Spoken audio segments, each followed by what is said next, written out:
परिंदों को तो बचपन से पालते हुए आ रहे हैं और उसी का शौक है बस। लेकिन ये है कि मंडी के अलावा कभी ऐसा मौका मिला नहीं देखने का, जानवर जो एक साथ हो इतने सारे और माशाल्लाह इतने बड़े बड़े इतने खूबसूरत जानवर, तो बस उनको देखना हर साल होना चाहिए क्योंकि एक दूसरे तरीका मिल जाता है एक्सपीरियंस करने का बच्चों को, छोटों को, बड़ों को।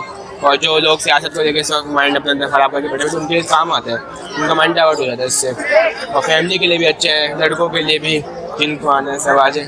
क्या ज़्यादा पसंद आ रहा है, बड़े जानवर पसंद आ रहे हैं या परिंदे वगैरह ज़्यादा? परिंदे के, क्योंकि जानवर वगैरह साल में एक दफ़ा शौक होता है, मगर उनका भी है, मगर परिंदों का ज़्यादा होता है, साल साल चलते हैं, ख़त्म नहीं होते। जो कराची जैसे शहर के अंदर जानवर पालना वाला भी मुश्किल होता है, लेकिन ये कैटल शो भी बड़ा कामयाब है, क्या कहेंगे?